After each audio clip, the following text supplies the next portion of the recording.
मार्कुस रचित सुसमाचार 13वीं अध्याय को ध्यान करें। इस अध्याय में लिखा गया हुआ वचनों की संख्या 37।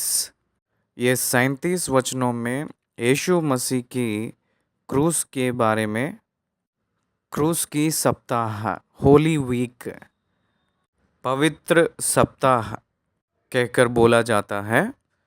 तो उस दिनों में क्या हुआ है, क्या क्या घटनाएं हुए हैं, वो यहाँ लिखा गया है। इस अध्याय प्रामुख्य रूप में बहुत ढेर सारे विशेष यहाँ बता रहे हैं विषय। आप लोग हो पाएगा तो एक कलम और एक किताब लेकर जो मैं बोल रहा हूँ वो विवरण, पृष्ठभूमि का विवरण आपके सामने लिखने के लिए कोशिश कीजिए। इस अध्याय में पहले 2 वचनों में मंदिर के विनाश, यरूशलेम के मंदिर के विनाश के बारे में, पत्थर पर पत्थर भी बचा ना रहेगा कहकर जो भविष्यवाणी के बारे में यहाँ लिखा गया है।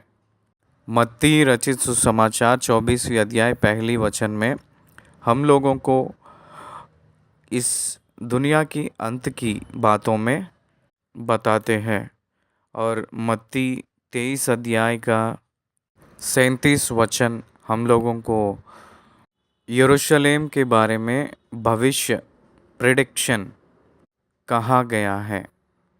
3 और 4 वचनों में 2 प्रामुख्य की प्रश्न पूछा गया है। ये सारे चीज़ें कब होगा, ये सारे बातें कब होगी और इस दुनिया का अंत कब होगा, उसके बारे में प्रश्न पूछा गया है।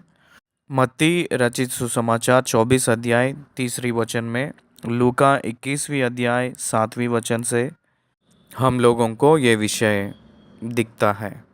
उनकी आगमन का चिन्ह, उनकी आगमन का चिन्ह 5वीं वचन से लेकर 8वीं वचन तक हम लोग देखेंगे तो यहूदी लोगों को शुरू होने वाली दुख की घड़ियाँ, उस विषयों के बारे में विवरण ये 5वीं वचन से 8वीं वचन तक देख सकते हैं। ये मत्ती रचित सुसमाचार 24 अध्याय 4 वचन से, लूका 21वीं अध्याय 8वीं वचन से हम देख सकते हैं। और हम लोगों को प्रकाशित वाक्य की ग्रंथ 8 और 9वीं अध्यायों में दिया गया है। उसके बाद 9वीं वचन से लेकर 13वीं वचन तक लिखा गया हुआ वचन की भाग में जो इस्राएली लोग पाने वाले परीक्षाओं में, कष्टों में से 8 प्रकार की चिन्ह लिखा गया है। यहाँ मत्ती रचित सुसमाचार 24वीं अध्याय 9वीं वचन में भी ये विवरण दिखाई देती है। ध्यान दीजिए, उन लोगों को क्या होने वाला है, होने जा रहा है, उसके बारे में कहते हुए आए हैं।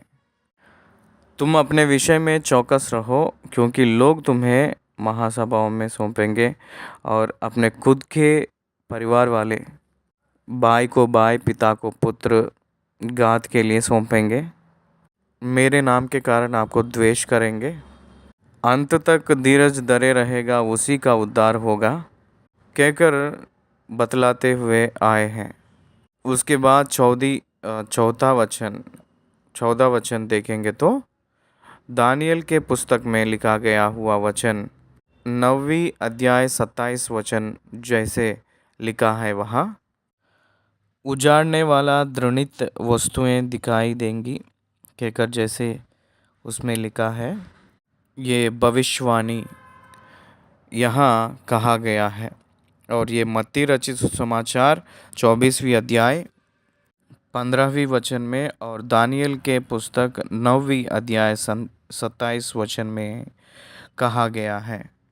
उसके बाद 15वीं वचन से लेकर 18 वचन तक देखेंगे तो अंत का मसीह के पालन में इस्राएली लोग किस रीति से रहेंगे, वो इस्राएलियों को हरा के किस विधि से भयंकर कष्टों में से उन लोगों को लेकर जाएगा, उस विषयों के बारे में 18वीं वचन में 18 वचन तक वो बहुत कष्ट के दिनों के रूप में यीशु मसीह उन लोगों को प्रचार किए थे।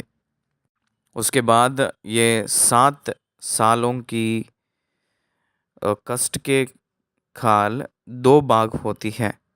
एक कष्टों के काल 3.5 वर्ष तक और महा कष्टों के काल ग्रेट ट्रिबुलेशन लास्ट 3.5 years। वो बहुत खतरा समय है। वो 42 हफ्ता रहेंगे। 19 और 20 वचनों में ये great tribulation second 3.5 years, tribulation 7 years में ग्रेट ट्रिबुलेशन 3.5 years। उसके बारे में मत्ती 24 और 15, 24 अध्याय का 15वीं आयत में, दानियल के पुस्तक 12 अध्याय का 1 वचन में, पहला वचन में, और प्रकाशित वाक्य 12वीं अध्याय से लेकर 19वीं अध्याय तक ये ग्रेट ट्रिबुलेशन पीरियड में क्या होने वाला है, कितना भयंकर कष्ट इस्राएली लोग सामना करेंगे, 20वीं वचन तक कहे थे। उसके बाद 21वीं वचन से लेकर 23वीं वचन तक यीशु मसीह ये ग्रेट ट्रिबुलेशन पीरियड में ही एक सावधानी बात कहे थे। वो ये है कि मसीह यहाँ है, मसीह वहाँ है कहकर कोई कहता है तो यकीन ना करना कहकर कहते हुए आए हैं। मत्ती 24 अध्याय 23वीं वचन में भी ये वचन लिखा गया है।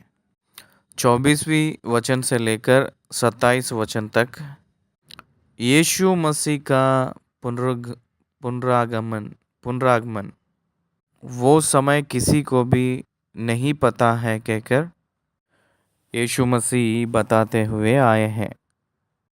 28 वचन से और 29 वचन से देखेंगे तो वहाँ अंजीर के पेड़ के बारे में एक दृष्टांत उदाहरण बताते हुए आए हैं। वो डाली कोमल हो जाती है और पत्ते निकलने लगते हैं कि तब उस समय जान लेते हैं कि ग्रीष्मकाल निकट है कहकर राज्य को इस्राएली लोगों को वापस देना, अंजीर का डाली कोमल होकर पत्ते निकलना। 1948 में राज्य फिर से नियुक्त किया गया था। इस्राएल ईस्वी शताब्दी 70 वर्ष में मिट गया हुआ जो इस्राएल दुनिया की नक्शा में से मिट गया था, वो 1948 में फिर से वो एक राज्य के रूप में नियुक्त किया गया है।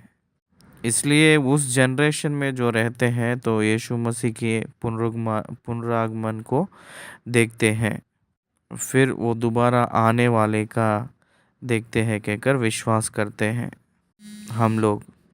उसके बाद 30 और 31 वचनों में जो यीशु मसीह क्या कहे थे, वो ये कहे थे कि आकाश और पृथ्वी टल जाएगा लेकिन मेरे बातों में एक मात्रा भी नहीं टलेगा कहकर बताए थे। मत्ती 24 अध्याय का 34 वचन में और लूका 17 अध्याय का 24वीं वचन में भी यही विषय लिखा गया है। उनकी आगमन कब होगा किसी को भी पता नहीं है कहकर 32वीं वचन से लेकर 37वीं वचन तक बताया गया है। मत्ती रचित सुसमाचार 24 अध्याय का 36 वचन से ये देख सकते हैं और प्रेरितों के काम पहली अध्याय 7वीं वचन में यही विषय बताया गया है।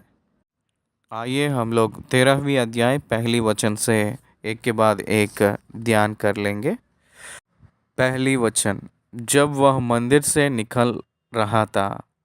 तो उसके चेलों में से एक ने उससे कहा, हे गुरु, देख कैसे विशाल पत्थर और कैसे भव्य भवन है, कहकर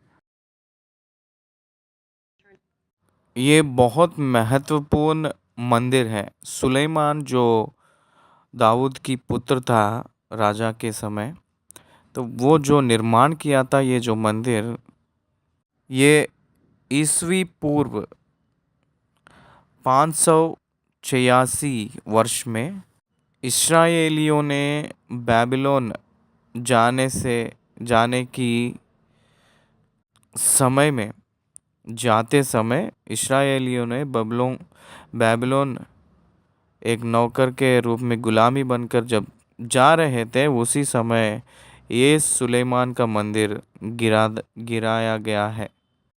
फिर कोरेश की आज्ञा के अनुसार यरूब्बाबेल से ईसवी पूर्व 530वीं वर्ष में प्रारंभ होकर 516 में वो मंदिर फिर वो अपने प्रभाव में आई है। वो मंदिर हेरोद के वश में 46 वर्ष रिपेयर होते हुए बहुत महान के रूप में दिखाई देती है। हम लोगों को प्रेरितों के काम तीसरी अध्याय में एक मंदिर दिखाई देती है। वहाँ उसके बारे में वर्णन किया गया है। यरूशलेम में जो टेम्पल है, ब्यूटीफुल टेम्पल, इसलिए उसके पत्थर और उसकी बनावट और उसकी महानता, उसकी आउटर कोर्ट, इनर कोर्ट और उसकी बिल्डिंग्स सब कुछ दिखाते हुए कितनी सुंदर है ये कहकर दिखाते हुए कह रहा था चेला ने। जब उसको देखते समय कितनी सुंदर और कितनी खूबसूरती के रूप में वो दिखाई दे रही है मंदिर, लेकिन यीशु मसीह को वहीं दूसरा एक दर्शन दिख रही है। क्यों यीशु मसीह को फिर एक दृश्य दिख रहा है, दर्शन? यीशु मसीह भविष्य को जानने वाले परमेश्वर है। इसलिए यीशु ने उससे कहा, क्या तुम ये बड़े बड़े भवन देखते हो? या पत्थर पर पत्थर भी बचा ना रहेगा जो ढाया ना जाएगा। It is the prophecy. ये एक भविष्यवाणी है। ये भविष्यवाणी को प्रभु ने दे रहे हैं। It's a shocking news to them also. उन लोगों को ये एक समाचार बहुत गंभीर रूप में पाया गया हुआ समाचार है, क्योंकि कोई भी यहूदा यरूशलेम की मंदिर गिरना है कहकर नहीं चाहता है, क्योंकि जानते हैं वो लोग मंदिर में परमेश्वर की संदूक में परमेश्वर की सम्मुख रहती है, वो निरंतर रहता है कहकर ऐसे सोच में यहूदी लोग रहते हैं। इसलिए मंदिर उन लोगों को बहुत महत्वपूर्ण की होती है। वो पत्थर के ऊपर पत्थर भी बचा ना रहेगा जो ढाया ना जाएगा कहकर कहते ही उन लोगों को कैसा लगा होगा ये बात सोचिए। उसके बाद यीशु मसीह जो कहा गए थे वो बात ईस्वी शाक 70वीं वर्ष में ये परिपूर्ण हुआ था। ये बात, ये भविष्यवाणी परिपूर्ण होने का कारण क्या है? यहूदी लोग यीशु मसीह को क्रूस डालना। यहूदी लोग यीशु मसीह को क्रूस डालने के संदर्भ में वो लोग ये चाहे थे कि ये पाप हमारे ऊपर, हमारे बच्चों के ऊपर होना चाहिए कहकर वो लोग चाहे थे। इसलिए यीशु मसीह ने कहे थे कि यरूशलेम के पुत्रियां मेरे लिए नहीं, आपके लिए, आपके बच्चों के लिए रो कहकर कहे थे। उस ज़माने में उस लोगों को समझ नहीं आया था। उस ज़माने में उन लोगों को समझ नहीं आया था। एनो डोमिनो उस समय में 30वीं वर्ष में यीशु मसीह का क्रूस निर्वहन किया गया है। यीशु मसीह के मृत्यु के बाद 40 साल के बाद यीशु मसीह के शाख में पॉलिटिकल पावर चेंज हुई थी। रोमन का गवर्नर के रूप में टाइटस कहकर एक व्यक्ति निकल कर आया था। वो आए के बाद में यीशु मसीह को मानने वालों का व्याप्ति वृद्ध होते जा रहा था। उस ज़माने में यरूशलेम के मंदिर को गिरा दिया था रोमन गवर्नर ने। उन्हीं लोगों से गिरवाकर बेनहीनोमू कहकर वेस्ट गार्बेज को बर्न करने का तराई में उन्हीं लोगों के साथ उस पत्थरों को फेंक दिया गया है। जब मंदिर को गिराया गया था, जब टेम्पल डिस्ट्रॉय हो गई थी, तब यहूदी लोग यरूशलेम को छोड़कर सारे विश्व में दौड़कर चले गए थे। उस दिन से उन लोगों को एक राज्य नहीं था। दुनिया की नक्शा में इस्राएल के जगह नहीं दिखाई दी थी। फिर बाद में 1948 में 70 नहीं 48 में इस्राएल एक राज्य के रूप में फिर एक बार नियुक्त किया गया था। ध्यान दीजिए, बहुत महत्वपूर्ण की बातें हैं ये। कारण ये है कि एक पत्थर के ऊपर पत्थर ना रहकर फेंका गया था। कारण ये है कि यीशु मसीह को वो लोग क्रूस पे डाल रहे हैं कहकर, ये संभव होने वाला है कहकर ये बताए थे। तीसरी वचन से, जब जैतून के पहाड़ पर मंदिर के सामने बैठा था तो पतरस और याकूब और यूहन्ना और आंद्रियास ने अलग जाकर उससे पूछा, हमें बता कि ये बातें कब होगी और जब ये सब बातें पूरी होने पर होंगी उस समय का क्या चिन्ह होगा। यहाँ देखिएगा, हमेशा तो 3 चेले रहते थे, लेकिन यहाँ 4 लोग थे। याकूब, यूहन्ना, पतरस और पतरस की भाई अंद्रियास भी यीशु मसीह को पूछ रहे थे, ये पूरा कब होगा, कौन सा चिन्ह मिलेगी। 2 मेजर इम्पॉर्टेंट क्वेश्चंस, बहुत महत्वपूर्ण है, ये कब होगा, इस दुनिया की अंत का चिन्ह क्या होगा, आपकी आगमन कब होगी, कैसे ये संभव होगा, क्या है ये कब होगी, ये पूरा परिपूर्ण होने के काल का चिन्ह क्या है, ये पूरा होने के काल। ध्यान दीजिए, Bible is the prophetic book. कई बार ये बात मैं कह रहा हूँ, ये एक भविष्यवाणी का ग्रंथ होती है। इसमें होने वाली बातें के बारे में समाचार भी इसमें लिखा है। इसलिए यीशु मसीह उनके बीच में होने वाली बातों के बारे में एक्सप्लेन किए थे। वो आज के ज़माने में एंड टाइमिंग्स में जो आँखों के खुले आँख के सामने संभव हो रहा है, उस समय का क्या चिन्ह होगा, वो पूरा होते समय कुछ चिन्ह होगी कहकर, वो क्या है हम लोगों को बता दीजिए कहकर जब वो अकेले बैठे थे, ये 4 चेले लोग जाकर पूछने लगे। हर एक विश्वासी परमेश्वर के चरणों में बाइबल के ग्रंथ को ध्यान करना सीखना चाहिए। ध्यान दीजिए, परमेश्वर के सम्मुख में व्यक्तिगत रूप में अकेले में ध्यान करते समय बहुत गुप्त बातें पवित्र आत्मा परमेश्वर ने आपसे बात करेंगे। वो उन लोगों से बोलना शुरू किए थे। सबसे पहला बात ये कहे थे कि 5वीं वचन से, यीशु उनसे कहने लगा, चौकस रहो कि कोई तुम्हें ना बरमाए। यीशु मसीह के दूसरी आगमन के दिनों में ज़्यादा से ज़्यादा धोखाएँ बढ़ेंगे। कौन सा धोखा ज़्यादा होगा, वो धार्मिक रूप की धोखा ज़्यादा होगा। रिलीजियस डिसीटफुलनेस कह सकते हैं।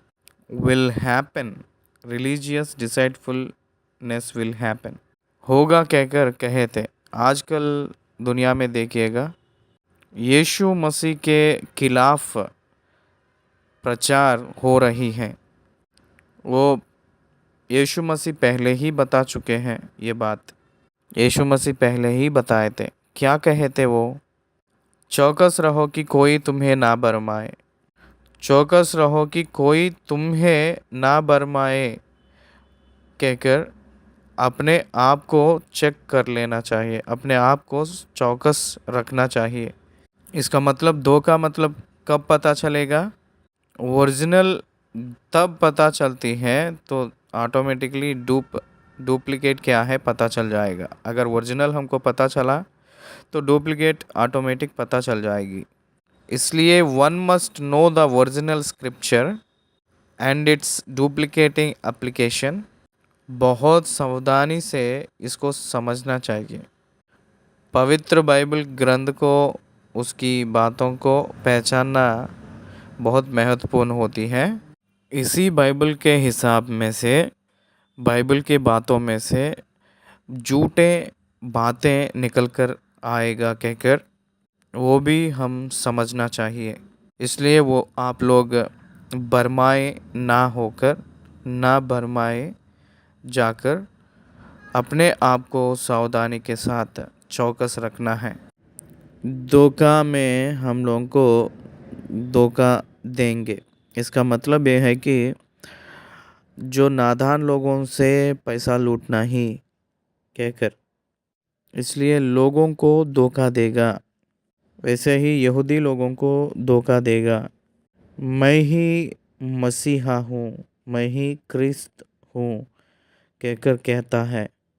एंटी क्राइस्ट, एंटी क्राइस्ट करने वाला, करने जा रहा है वो यही है।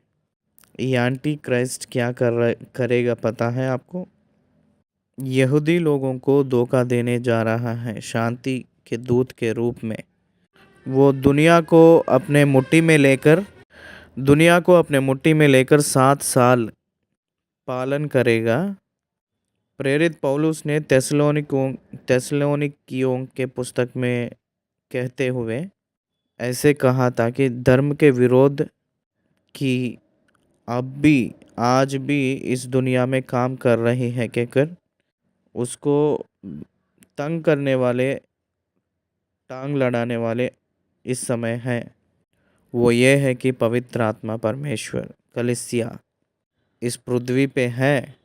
उसको मिटाए के बाद में, इसका मतलब कलीसिया को उठा लिए सो जब ये पाप का पुरुष दिखाई पड़ता है, दिखाई देता है।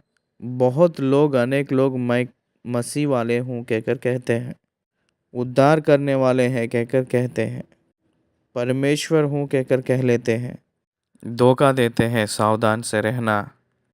मेरे नाम से आकर मैं ही वो हूँ कहकर कहते हैं। बहुतेरे मेरे नाम से आकर कहेंगे मैं वही हूँ और बहुतों को भरमाएंगे। सावधानी से रहना। जब तुम लड़ाइयाँ और लड़ाइयों के चर्चा सुनो तो ना घबराना, क्योंकि इनका होना अवश्य है, परंतु उस समय अंत ना होगा। ध्यान दीजिए, दुनिया में बहुत प्रकार के युद्ध हुई थी इतिहास में। आज भी बहुत ढेर सारे युद्ध होते ही जा रहा है। बहुत युद्ध मेघ के रूप में दिखाई पड़ती है। 2020 में चाइना और भारत देश का युद्ध होने का चिन्ह दिखाई पड़ी थी।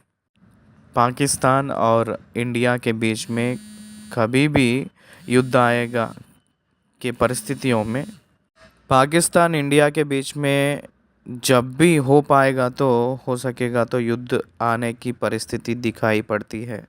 इसलिए दुनिया में युद्ध के विषय में समाचार सुनाई देती हैं, दिखाई पड़ती हैं। वही एक चिन्ह है क्योंकि जाति पर जाति और राज्य पर राज्य चढ़ाई करेगा। हर वही भूकंप हर कहीं भूकंप होंगे और अकाल पड़ेंगे।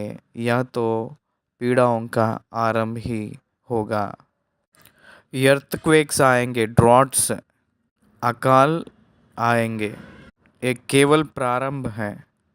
7 ईयर ट्रिबुलेशंस कंडीशंस में वो लोग जाते समय ये पूरा संभव होगी कहकर बता रहा था। उसके बाद 9वीं वचन से यहूदी लोगों को स्पेशल मैसेज उन लोगों को दे रहे थे, परंतु तुम अपने विषय में चौकस रहो, क्योंकि लोग तुम्हें महासभाओं में सौंपेंगे और तुम पंचायतों में पीटे जाओगे।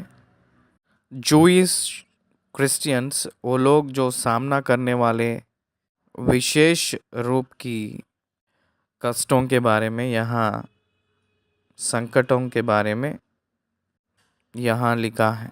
इसलिए तुम अपने विषय में चौकस रहो कहकर कह रहे थे, परंतु अपने के बारे में अपने ही सावधानी के साथ रहना है, दूसरे लोग नहीं।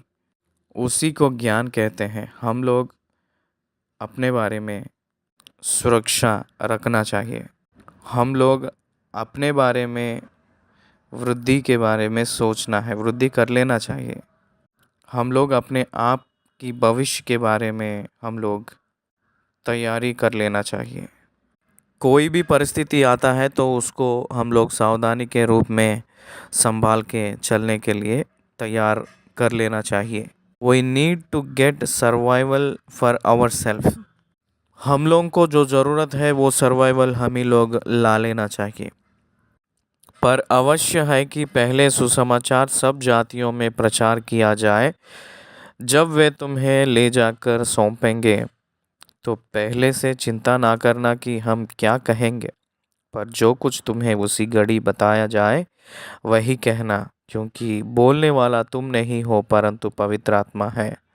बाय को बाय और पिता को पुत्र घात के लिए सौंपेंगे और बच्चे माता पिता के विरोध में उठकर उन्हें मरवा डालेंगे। और मेरे नाम के कारण सब लोग तुमसे बैर करेंगे, पर जो अंत तक धीरज धरे रहेगा उसी का उद्धार होगा। ये इस्राएलियों को बता रहे थे। ट्रिबुलेशन पीरियड में अंत तक धीरज बना के रखते हैं, पवित्र जीवन जीते हैं, मूर्तियों के पूजा से दूर रहते हैं, वो अपने आप को बचा लेता है। देखिए, आप लोगों को उत्तर देने के समय जब आती है तो आप डरना नहीं। पवित्र आत्मा ही आप लोगों को उत्तर देता है। बोलने वाले तुम नहीं हो परंतु पवित्र आत्मा ही बोलेगा।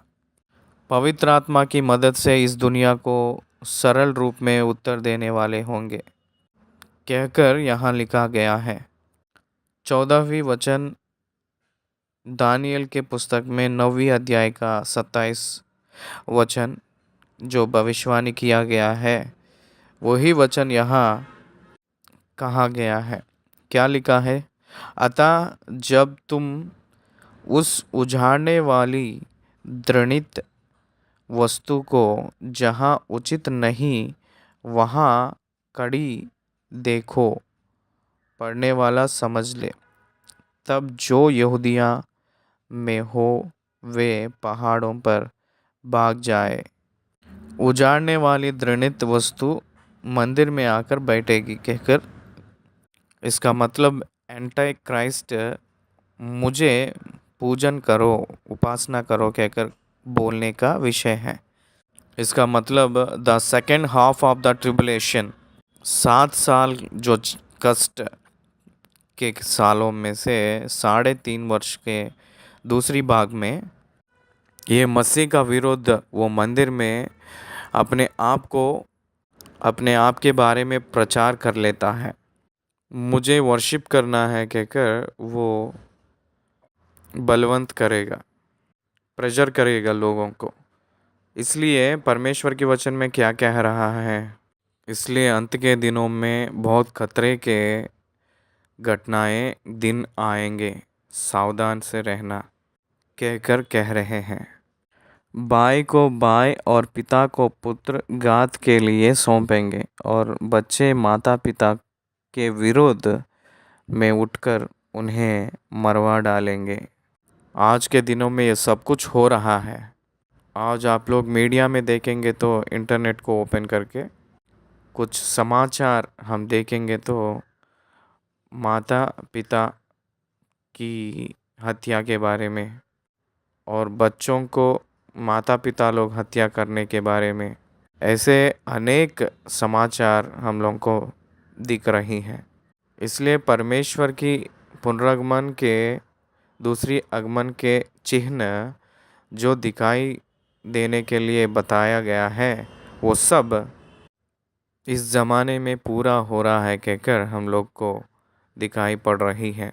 इसलिए ये उजाड़ने वाले घृणित वस्तु जो नहीं खड़े होना चाहिए उसी स्थान में वो खड़ी होती है। ये मसीह का विरोध मंदिर में जाकर मैं ही खुदा हूँ कहकर अपने आप के बारे में प्रचार करेगा। तब उन लोगों से यीशु मसीह ने कह रहे हैं आप लोग भाग जाओ। इसका मतलब सेकंड 3.5 years ट्रिबुलेशन बिगिनिंग में 3.5 वर्ष साल ख़त्म हुए के बाद एंटी क्राइस्ट अपने आप को मंदिर में भगवान के समान प्रकट कर लेगा। तब यहूदी लोग भाग जाना चाहिए। जो छत पर हो वह अपने घर में से कुछ लेने को नीचे ना उतरे और ना भीतर जाए, और जो खेत में हो वह अपना कपड़ा लेने के लिए पीछे ना लौटे। उन दिनों में जो गर्भवती और दूध पिलाते होंगे उनके लिए हाय हाय, और प्रार्थना किया करो कि वह यह जाड़े में ना हो। यहूदियों के प्रांत में ये जो ठंडी का मौसम बहुत ज़्यादा होता है, उस ठंडी के प्रांतों में उन लोग पहाड़ों में निवास करना, गांव से दूर होकर दौड़कर जाकर जीना बहुत कष्ट की समय होता है। इसलिए वो ठंड के समय ना रहे सो जैसा आप लोग प्रार्थना करो कहकर कह रहे थे, क्योंकि वे दिन ऐसे क्लेश के होंगे। 19वीं वचन पढ़ रहा हूँ कि सृष्टि के आरंभ से जो परमेश्वर ने सृजी है अब तक ना तो हुए और ना फिर कभी होंगे। वो क्लेश के दिन कभी भी नहीं हुआ है और ना होगा कहकर कह रहे थे। That is called the great tribulation days.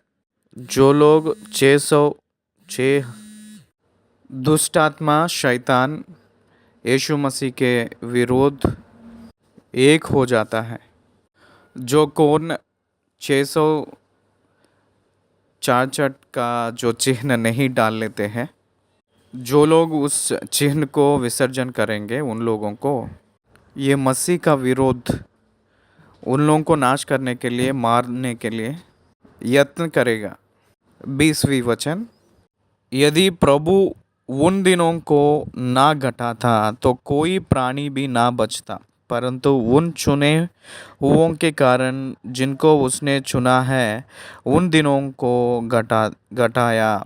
प्रकाशित वाक्य में कहते हैं कि 10 दिन आपको क्लेश होगा, very short time, only 3.5 years great tribulation रहेगा, उसको छोड़कर नहीं रहेगा, उससे बढ़कर नहीं रहेगा। इसलिए यहूदी लोग वहाँ परीक्षा किया जाते हैं।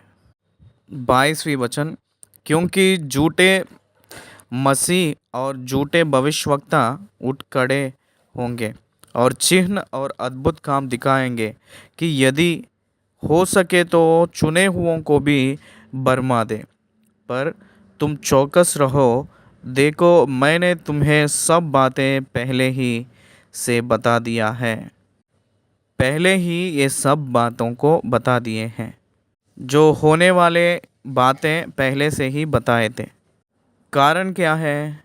झूठे मसीह और झूठे भविष्यवक्ता उठकर खड़े होंगे और चिन्ह और अद्भुत काम दिखाते हैं वो लोग क्या करेंगे? बर्मा देंगे।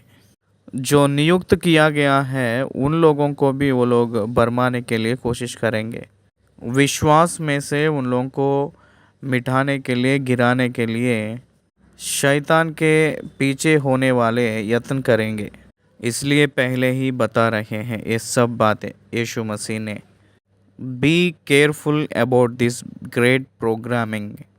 इसलिए परमेश्वर यीशु मसीह ने वो कार्य की संपूर्ण करने वालों के जैसे आने वाला के रूप में वो दिखाई देते हैं। सबसे पहले ही सावधान रहने के लिए सब बातें बता दिए हैं। ये हम लोग जानना चाहिए। 24वीं वचन से देखेंगे तो उन दिनों में क्लेश खत्म हो गया था और क्या हुआ है?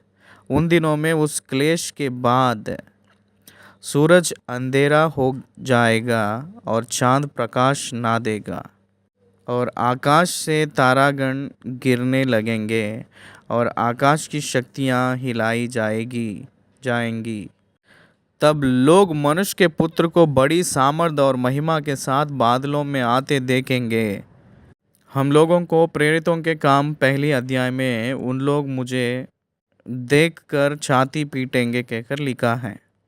प्रकाशित वाक्य पहली अध्याय में भी वो जब आ रहे हैं, आने वाले हैं कहकर जो सत्य दूसरी आगमन के बारे में प्रकाशित वाक्य पहली अध्याय में बताया गया है।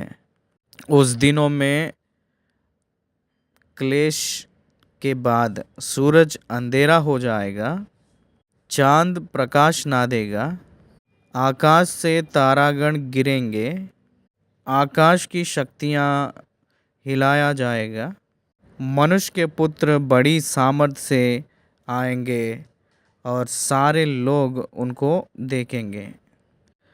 तब अपने दूतों को भेजकर पृथ्वी के इस छोर से आकाश के उस छोर तक चारों दिशाओं में से अपने चुने हुए लोगों को इकट्ठा करेगा। इसका मतलब ये ट्रिबुलेशन पीरियड खत्म हुए के बाद में यीशु मसीह यरूशलेम में आकर जैतून पहाड़ के ऊपर अपने कदम डालकर अपनी राज्य को वहाँ स्थापित करेंगे। वो राज्य 1000 साल रहती है। उसके बाद आकाश से लेकर पृथ्वी तक चारों दिशाओं में से वो जो नियुक्त किए थे, चुने हुए थे, उन सारे लोगों को इकट्ठा कर लेंगे। वो ही चुन लेंगे और वो ही इकट्ठा कर लेंगे। उनके ऊपर जो विश्वास करते हैं वो लोग भविष्य में उनको आराधना ना करके नहीं रह पाएंगे। इसलिए वो ध्यान दे रहे हैं उन लोगों के ऊपर।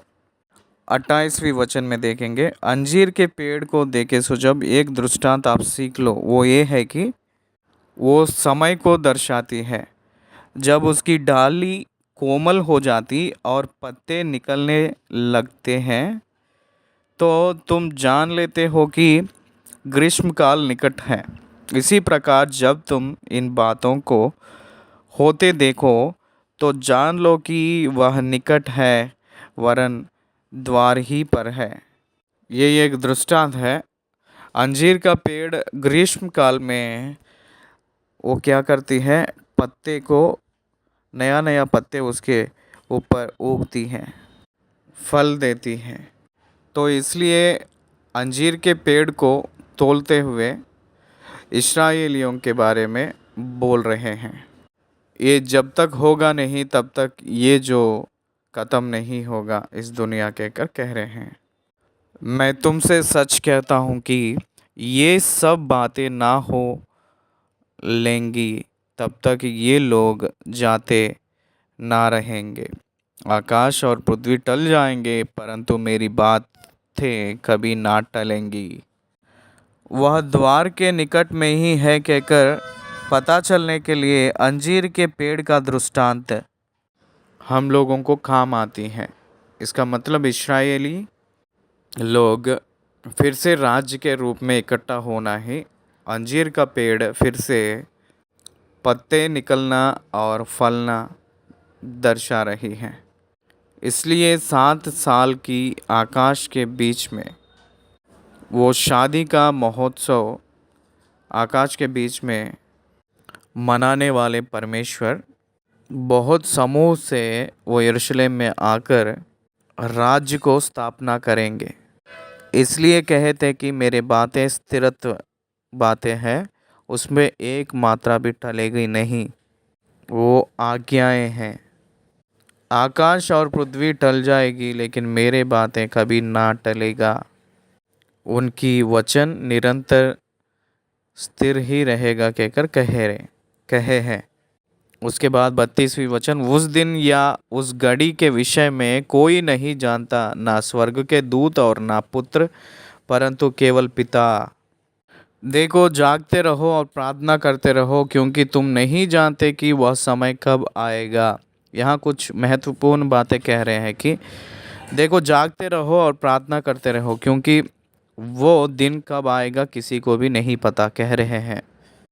कितने लोग हम देखते हैं कि हम लोग के जान पहचान के लोग हो या अनजान के लोग हो, सडनली हार्ट अटैक्स आना, सडनली एक्सीडेंट में मरना, सडनली अपने जीवन को ख़त्म करना, सडनली वायरस के वजह से सडनली मरना हम देखते हैं, क्योंकि वो सीक्रेट है। डेथ इज सीक्रेट है।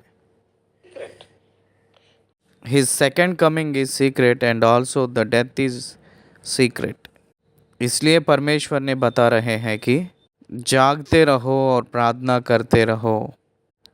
जागते रहना है और प्रार्थना करते रहना है, सावधानी से रहना है। स्पिरिचुअल लाइफ को सिक्योर करने के लिए जागना चाहिए, सावधानी के साथ जीना चाहिए। 34 वचन, यह उस मनुष्य की सी दशा है जो परदेश जाते समय अपना घर छोड़ जाए और अपने दासों को अधिकार दे और हर एक को उसका काम बता दे और द्वारपाल को जागते रहने की आज्ञा दे। इसलिए जागते रहो, क्योंकि तुम नहीं जानते कि घर का स्वामी कब आएगा, सांझ को या आधी रात को या मुर्गा के भांग देने के समय या बोर को। ऐसा ना हो कि वह अचानक आकर तुम्हें सोते पाए। और जो मैं तुमसे कहता हूँ वही सबसे कहता हूँ, जागते रहो, जागते रहो।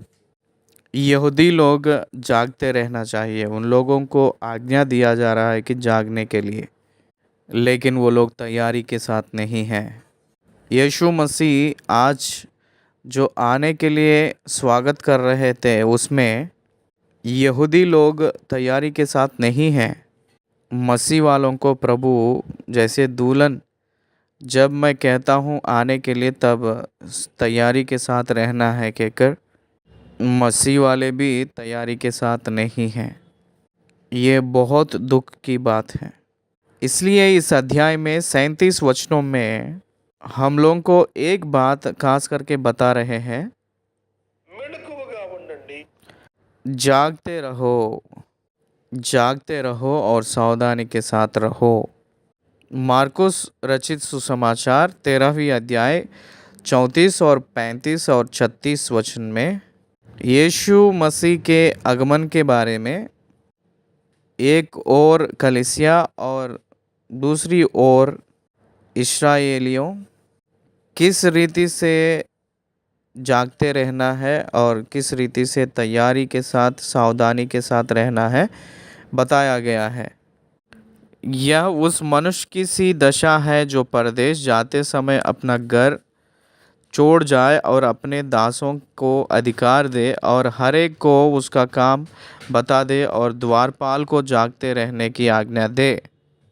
यहाँ देखिए, उस मनुष्य, वो कौन है? वो यीशु मसीह है। अपने घर दासों को अधिकार दिया है, मतलब प्रेरितों को अधिकार दिया है, हर एक को उसका काम बता दिया है। सुसमाचार को फैलाना उन लोगों के हिसाब से दिया गया हुआ काम।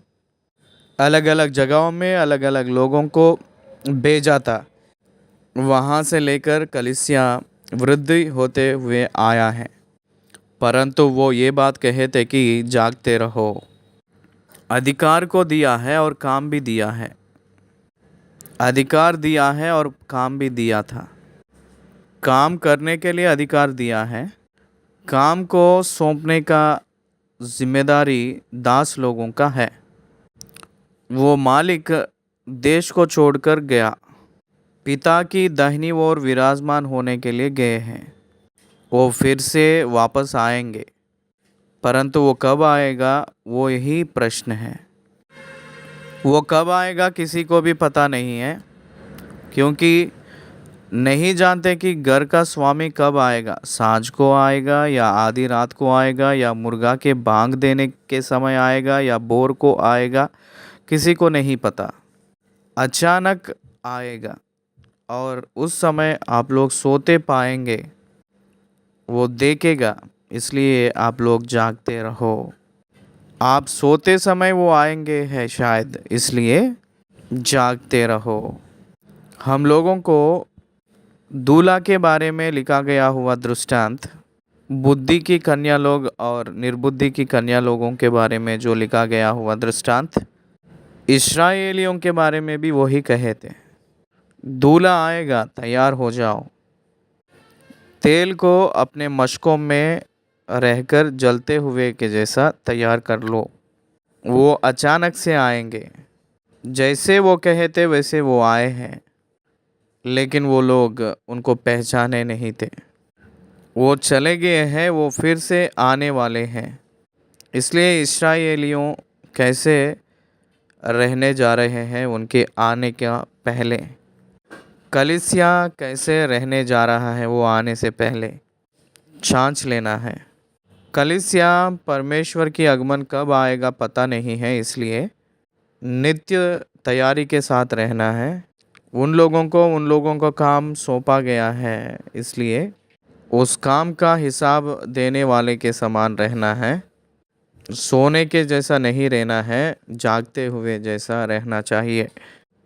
इसका मतलब सावधानी के साथ रहना है। वो आने से पहले उनको सामना करने के लिए तैयारी के साथ रहे हुआ मन के समान होना चाहिए। लूका के पुस्तक में लिखा गया है कि मनुष्य के पुत्र को सामना करने के लिए आप लोग प्रार्थना करो कहकर लिखा था। प्रार्थना में हम लोग सामर्थी बनना है। सुसमाचार के काम में हम लोग सफलीकृत होना है। परमेश्वर जो दिया है अधिकार, उस अधिकार के हिसाब से हम लोग काम करना सीखना है। इस दुनिया में परमेश्वर हम लोगों को किसके ऊपर अधिकार दिया है? सारे सृष्टि के ऊपर अधिकार दिया है। क्या आप जान रहे हैं? दुष्टात्माओं के ऊपर अधिकार दिया है, बीमारियों के ऊपर अधिकार दिया है। इसलिए परमेश्वर जो दिया है उस अधिकार के हिसाब से काम करते हुए उनके लिए इंतज़ार करना है। जो मैं तुमसे कहता हूँ वही सबसे कहता हूँ, जागते रहो।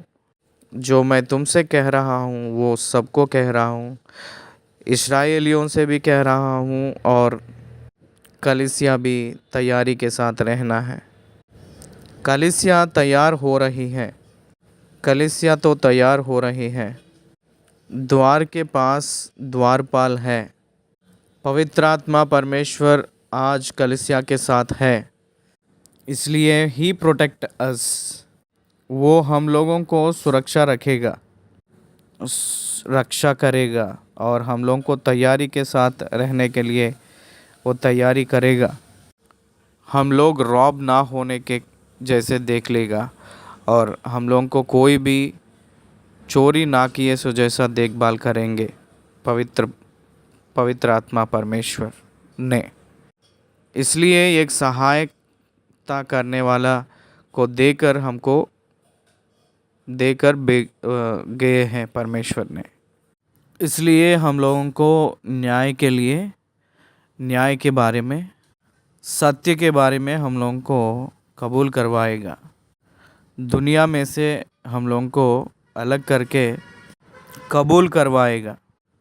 हम लोग आधीन होकर जीना चाहिए। इसलिए परमेश्वर के आगमन अचानक से होगा कहकर यहाँ कहा गया है।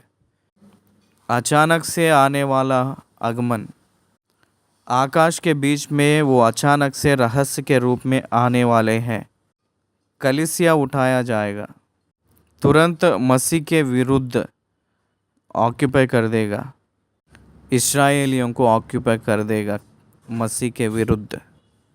7 साल आकाश के बीच में वो बोझ की महोत्सव में कलीसिया और परमेश्वर इकट्ठे होंगे। पृथ्वी पे यहूदी लोगों को 7 साल तक महान क्लेश होगा। उसके अंत को यीशु मसीह ने उनके साथ बहुत समूह को लेकर वापस आएंगे, यरूशलेम में वो कदम डालेंगे। एक रहस्य की आगमन और एक सबको दिखाते हुए आगमन। वो रहस्य के आगमन में आते समय वो कलीसिया के लिए, सबके सामने आने वाले आगमन इस्राएलियों के लिए पृथ्वी पे। इसलिए ये हम लोग जानना चाहिए, एस्कटोलॉजिकल स्टडी को हम लोग जानना चाहिए।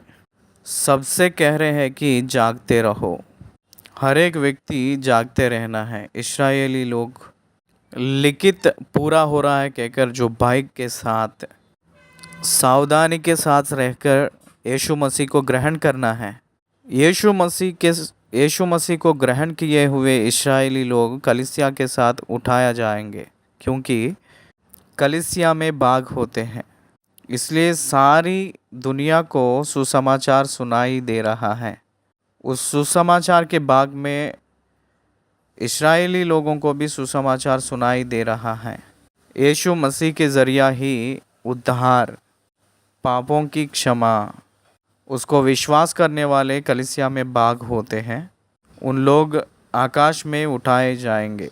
जो विश्वास नहीं करते हैं वही इस्राएली लोग एंटी क्राइस्ट के ओर से धोखा में सहभागी होकर उसकी पालन के नीचे हो जाएंगे। ये हम लोग जानना चाहिए। 13वीं अध्याय यहाँ ख़त्म हुई है। धन्यवाद।